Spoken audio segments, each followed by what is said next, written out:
ఈసారి మ్యాచెస్ అవుతున్న కొద్దీ సీజన్ మరింత ఇంట్రెస్టింగ్గా మారిపోయింది.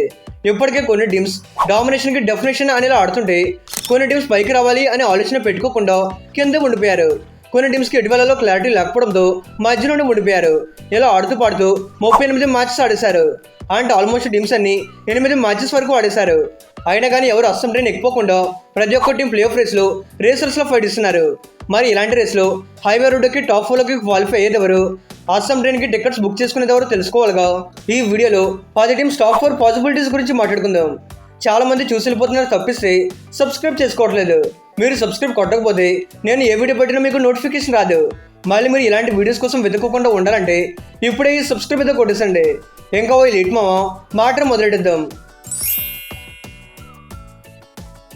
అయితే ఏప్రిల్ 27 ముందు వరకు జరిగిన మ్యాచెస్ని బేస్ చేసుకుని మాత్రమే ఈ వీడియో చేస్తున్నాను. Number 10 Lucknow super Giants. ఈసారి లక్నో పరిస్థితి చూస్తుంటే మరోసారి లక్లెస్ అయిపోతుందేమో అనిపిస్తుంది. అలా ఆడుతున్నారు. మరి సంవత్సరానికి ఒకసారి పండుగ వచ్చినట్టు వీళ్ళు కూడా ఇప్పుడు ఒకసారి గెలుస్తున్నారు. ఐపీఎల్ స్టార్ట్ అయినప్పుడు గెలిచారనుకుంటా. అప్పటి నుండి ఒక విక్టరీ కాదు కదా, అట్లీస్ట్ గెలవడానికి చిన్న ఫైట్ కూడా లేకపోతున్నారు. అంత దారుణమైన సిచ్యువేషన్లో ఉన్నారు. ముఖ్యంగా బ్యాటింగ్ లైనప్ అంతా బకెట్ తన్నేస్తున్నట్టు ఆడుతున్నారు. ఆ 19 27 కోట్లు 4 21 కోట్లు ఇస్తే కనీసం కోటికొక రన్ కూడా కొట్టలేకపోతున్నారు. మిగిలిన బ్యాటర్స్ అడపదడప ఆడుతున్నారు తప్పిస్తే ఎవరిలోనూ మ్యాచెస్ గెలిపించాలి అని కసలేదు. అది పక్కన పెడితే గెలవాల్సిన మ్యాచెస్లోనూ ఓడిపోతున్నారు. ఆ బౌలర్సే ఏదో అలా నడిపిస్తూ మరీ దారుణంగా ఓడిపోకుండా రాణిస్తున్నారు. ఇప్పటికి 8 మ్యాచెస్లో 2 మాత్రమే గెలిచి లాస్ట్ పొజిషన్లో జెండా పాదేశారు. మిగిలిన 6 మ్యాచెస్లో 6 గెలుస్తూనే టాప్ 4లో ఉంటారు. ఆ కేకేఆర్కి క్వాలిఫై అవ్వడానికి అట్లీస్ట్ మొమెంటం అయినా ఉంది. ఎల్ఎస్జీ పర్ఫార్మెన్స్తో పాటు ఆ మొమెంటంని కూడా పడుకోబెట్టేశారు. ఇప్పుడున్న పరిస్థితుల్లో ఎల్ఎస్జీ ముందు అస్సం బండి ఎక్కిపోతారేమో అనిపిస్తుంది. మ్యాథమెటికల్ అవకాశాలు అయితే మాత్రం ఓన్లీ 3% మాత్రమే ఉంది. ఏదేమైనా ఈసారి లక్నోకు లక్కలేనట్టు ఉంది. Number 9 Mumbai Indians. 5 time champions అయిన వీళ్ళు ఈసారి 5 మ్యాచెస్ అయినా గెలుస్తారా అన్నట్టు ఆడుతున్నారు. లిటరల్లీ ఈ సీజన్లో వీళ్ళ పర్ఫార్మెన్స్ మొత్తాన్ని పడుకోబెట్టేశారు. ఎందుకంటే 7 మ్యాచెస్ ఆడి దీంట్లో జస్ట్ 2 మ్యాచెస్ మాత్రమే గెలిచారు. మబ్బులు ఉన్నప్పుడు ఆకాశంలో చుక్కలు ఎంత అరుదుగా కనిపిస్తాయో వీళ్ళ ఇప్పుడు విన్స్ కూడా అంత అరుదుగా కనిపిస్తున్నాయి.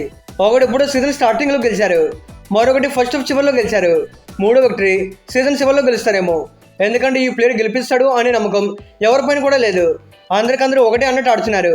ఎక్కడి నుండి టాప్ 4కి రీచ్ అవ్వాలంటే మిగిలిన 7 మ్యాచెస్లో 6 డెఫినెట్లీ గెలవాలి.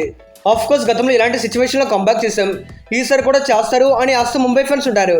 కాకపోతే ఇప్పుడు ఎంఐ ఆడ చూస్తుంటే ఫ్యాన్స్ అసలు అరేబియన్ సీలో కలిపేసినట్టు ఆడుతున్నారు. ఏదేమైనా క్వాలిఫై అవ్వడానికి 15% అవకాశాలు మాత్రమే ఉన్నాయి. Number 8 Calcutta night riders. ఈసారి కేకేఆర్ ఫస్ట్ హాఫ్లో ఫ్లవర్ అయిపోయారు కానీ సెకండ్ హాఫ్లో మాత్రం ఫైర్ అవుతారేమో అనిపిస్తుంది. ఎందుకంటే ఫస్ట్ 6 మ్యాచెస్లో ఒక్కటి కూడా గెలవలేకపోయారు. మరొకటి ఓడిపోతే అఫీషియల్గా అస్సం బండి ఎక్కిపోతారేమో అనుకున్నాం. కానీ కేకేఆర్ మాత్రం అంత తొందరం లేదులే, చూసి మెల్లగా వస్తాం అన్నట్లు ఇప్పుడు ఆడుతున్నారు. లాస్ట్ 2 మ్యాచెస్లో బ్రిలియంట్ విక్టరీ కొట్టిస్తారు. ఒకటి రాజస్థాన్ మీద గెలిస్తే మరొకటి లక్నో మీద వినియారు. అసలు రాజస్థాన్ మీద గెలవడం అనేది చిన్న విషయం ఏమీ కాదు. అయితే ఇప్పటికే కేకేఆర్ నిండా మునిగిపోయి ఉన్నారు కాబట్టి ఓడిపోయిన పెద్ద పోయేదేం లేదులే అని అప్రోచ్తో ఈ మ్యాచ్లో ఆడారు. అందుకే విక్టరీ దొరికింది. ఆల్సో ఎల్ఎస్జీ పైన కూడా గెలిచి కిర్రాక్ కంబ్యాక్ ఇచ్చారు. మెయిన్ లెవెల్లో బౌలర్స్ లో స్కోర్ని అద్భుతంగా డిఫెండ్ చేసుకున్నారు. ఇలానే ఆడితే కేకేఆర్ ప్లే ఆఫ్ రేస్లో ఇంకా ముందుకెళ్ళచ్చు. మిగిలిన 6 మ్యాచెస్లో 6 గెలవాలి. ఇది నిజంగా పెద్ద ఛాలెంజే. కాకపోతే గెలుచుకుంటూ వెళ్తే వండర్స్ కూడా క్రియేట్ చేయొచ్చు. ప్రాక్టికలీ క్వాలిఫై అవ్వడానికి ఒక 6% అవకాశాలు ఉన్నాయి. చూడాలి మరి ఈసారి కలకత్తా ఎలాంటి అద్భుతాలు చేస్తారో అనేది. Number 7 Delhi Capitals. ఈసారి ఢిల్లీ దొల్ల కొడతారు అనుకుంటే మిగతా టీమ్స్ అన్ని వీళ్ళని దంచుకొడుతున్నారు.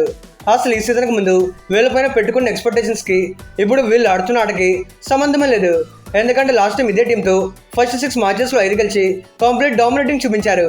కానీ ఈసారి లాస్ట్ టైం కంటే బెటర్ స్క్వాడ్ బెటర్ టీంతో వస్తున్నప్పటికీ ఆన్ ది ఫీల్డ్లో మ్యాచెస్ గెలవలేకపోతున్నారు. ఇప్పటి వరకు 7 మ్యాచెస్ ఆడి 3 మ్యాచెస్ మాత్రమే గెలిచి 7th పొజిషన్లో పారిపోయారు.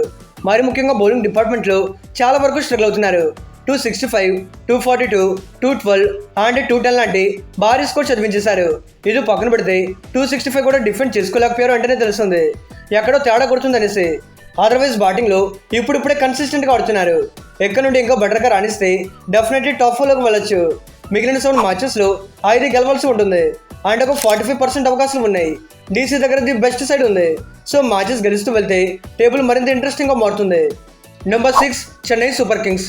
ఈ సీజన్లో సిఎస్కే పరిస్థితి ఏంటో వాళ్ళకి అర్థం కావట్లేదు. ఒకసారి ఓడిపోతున్నారు, మళ్ళీ గెలుస్తున్నారు, మళ్ళీ ఓడిపోతున్నారు. ఇలా గెలిపోవడం మధ్యలోనే ఉండిపోయారు. ఇప్పటికే 8 మ్యాచెస్లో 3 మాత్రమే గెలిచి మళ్ళీ 6th పొజిషన్లోకి దిగిపోయారు. లాస్ట్ గేమ్లో ముంబై పైన గెలిచాక గెలుపు గుర్రాలా కంబ్యాక్ చేస్తారేమో అనుకున్నాం. కాకపోతే మళ్ళీ గుజరాత్ పైన ఓడిపోయి బ్యాక్ టు ఫామ్ వచ్చేసారు. ఈ సీజన్లో సీఎస్కేతో వచ్చిన ప్రాబ్లం ఇదే. ఆటలో అయినా, మ్యాచెస్ విన్ అవ్వడంలో అయినా, పర్ఫామ్ చేయడంలో అయినా కన్సిస్టెన్సీ మిస్ అవుతున్నారు. దానివల్ల ఈ పొజిషన్లోకి దిగిపోయారు. అయితే సిఎస్కే బౌలర్స్ కాంబినేషన్ సెట్ చేసుకొని రావాలి. ఎందుకంటే మీకు కాంబినేషన్ సెట్ అయ్యాయి అంటే దెన్ ఆటోమేటిక్లీ విజయాలు వస్తూనే ఉంటాయి. అండ్ బ్యాటింగ్లో ఎక్కడి నుండైనా ప్రతి ఒక్కరూ రాణించాలి. మరి ముఖ్యంగా గైక్వాడ్, బ్రెవిస్ అండ్ డూబే ఆడారు అంటే ఈజీగా భారీ స్కోర్ చేయొచ్చు. ఏదేమైనా మిగిలిన 6 మ్యాచెస్లో 5 గెలిస్తేనే టాప్ 4లో ఉంటారు. లేదంటే మరికొన్ని గేమ్స్ తర్వాత అస్సాంలో ఉంటారు. అవకాశాలు అయితే మాత్రం 35% ఉంది. రన్ రేట్ మరీ దారుణంగా లేదు కాబట్టి కంబ్యాక్ ఇస్తే మాత్రం ఇంట్రెస్టింగ్ ప్లే ఫ్రెష్ చూడొచ్చు. Number 5 Gujarat Titans. Last time రేస్లో చిరుతలో పరిగెట్టిన గుజరాత్ ఈసారి మాత్రం ర్యాబిట్లో స్లో అయిపోయారు. 8 మ్యాచెస్లో 4 గెలిచి 5th పొజిషన్లో ఉన్నారు. యాక్చువల్లీ 4 out of 8 అంటే పర్వాలేదు. కాకపోతే జీటీ కొన్న టీంతో ఈ అవుట్కమ్ సరిపోదు.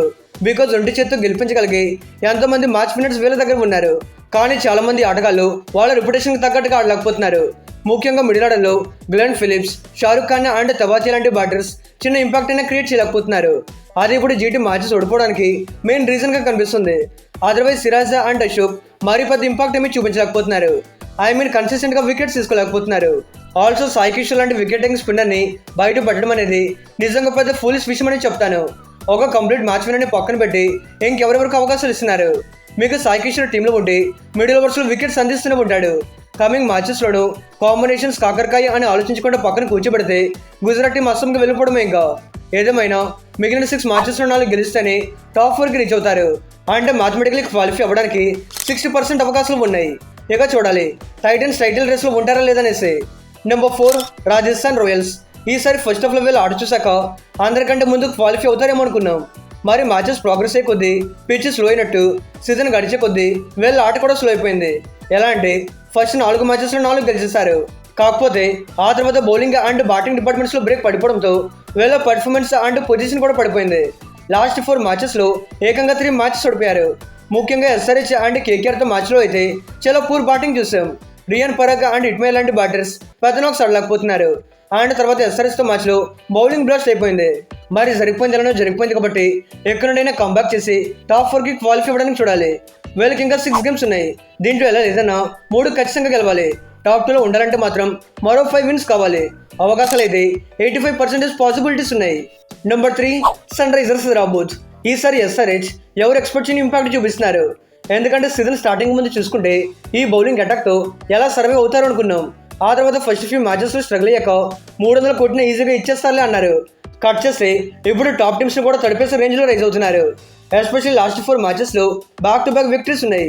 ఇప్పుడు ఎస్ఆర్హెచ్ ఆట ఎలా మారిపోయిందంటే ఇన్కేస్ సెకండ్ బౌలింగ్ చేస్తే ఫైర్ చూపిస్తాం అనే రేంజ్లో బౌలర్స్ మ్యాచెస్ గెలిపిస్తున్నారు. అదే చేస్తుంటే వైల్డ్ ఫైర్ పుట్టిస్తాం అన్నట్లు ఇష్టం వచ్చినట్టు కొడుతున్నారు. ఇక్కడ సన్ రైజర్స్లో గుర్తింగ్ ఏంటంటే ప్రతి మ్యాచ్లోనూ వాళ్ళ గేమ్ని ఎంతో బెటర్ చేసుకొని వస్తున్నారు. ఏదేమైనా ఇప్పటికి 8 మ్యాచెస్లో 5 గెలిచి థర్డ్ పొజిషన్లో కచ్చిఫ్ చేశారు. మిగిలిన 6 మ్యాచెస్లో 3 గెలిస్తే ఆడుతూ పాడుతూ టాప్ 4లోకి వెళ్ళిపోవచ్చు. ఇప్పుడు ఎస్ఆర్హెచ్ ఆడుతున్న ఆటకి డెఫినెట్లీ టాప్ 2లో ఫినిష్ చేయడానికి ట్రై చేయాలి. అంటే మరో 4 to 5 మ్యాచెస్ గెలవాలి. ప్లే ఆఫ్ అవకాశాలు అయితే మాత్రం 85% పాసిబిలిటీస్ ఉన్నాయి. Number 2 royal Challengers Bengaluru. ఈసారి ఛాలెంజర్స్ని ఫేస్ చేయడం ప్రతి ఒక్కరికి పెద్ద ఛాలెంజ్గా మారిపోయింది. ఎందుకంటే గేమ్ ఏదైనా ప్లేస్ ఏదైనా సింగిల్ రిజల్ట్ అన్నట్టు వేలు ఆడుంది. వీళ్ళు బయటికి వెళ్ళి ఆడినా బయట వీళ్ళు హోమ్లోకి వచ్చి ఆడినా విక్టరీ మాత్రం మాదే అన్నట్టు మారిపోయింది. అటు బ్యాటింగ్ ఇటు బౌలింగ్ 2 డిపార్ట్మెంట్స్ని భయంకరంగా మార్చేశారు.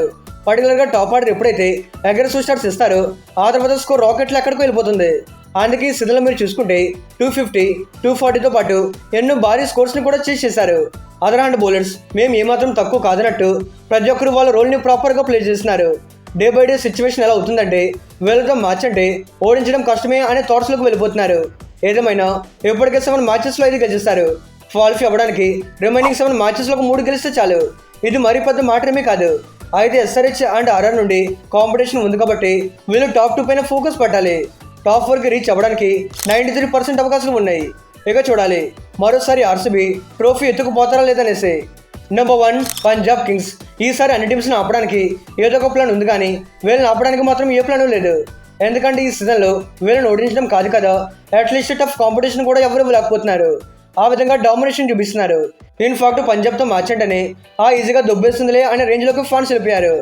అందులో భయం చూపించడానికి రీజన్ మరెవరో కాదు, వెల్ ఓపెనర్సే. లిటరల్లీ ఈ సీజన్లో ఆపోనెంట్ టీమ్స్ అన్నిటికీ పట్టపగలి చుక్కలు చూపిస్తున్నారు. ఆఫ్ సీజన్లోని ఇద్దరు 250+ రన్స్ క్రాస్ చేశారు. దీంట్లో ప్రభు సింగ్ 192 స్ట్రైక్ రేట్తో ఆడుతుంటే అదర్వైజ్ ప్రినాశ్చర్య ఏకంగా 249 బ్యాటింగ్ స్ట్రైక్ రేట్తో ఆడుతున్నాడు. ఆ సీజన్ మనసు ఏలియనో తెలియట్లేదు, అలా కొడుతున్నాడు. ఆల్రెడీ ఈ సీజన్లో 254, 265 వరుసగా కొట్టారంటే పంజాబ్తో పెట్టుకోవడం ఎంత డేంజరో తెలుస్తుంది. అదనంటే బౌలింగ్లో ది బెస్ట్ సైడ్ కనిపిస్తుంది. ఇప్పటికే 7 మ్యాచెస్లో 6 గెలిచి ఫస్ట్ ప్లేస్ని రిజర్వేషన్లో పెట్టేశారు. ఎన్ని టీమ్స్ ఎంత గెలిచినా కానీ ఈ ఫస్ట్ పొజిషన్ని మాత్రం టచ్ చేయలేకపోతున్నారు. మిగిలిన 7 మ్యాచెస్లో ఒక 2 గెలిస్తే చాలు టాప్ 4 టికెట్ బుక్ అవ్వడానికి. ఈసారి వీళ్ళు ఆడ చూస్తుంటే టాప్ 4 కాదు, ఐపీఎల్లో భారీ రికార్డు బద్దలు కొట్టాలి అన్నట్టు ఆడుతున్నారు. వీళ్ళకి క్వాలిఫై అవ్వడానికి 95% అవకాశాలు ఉన్నాయి.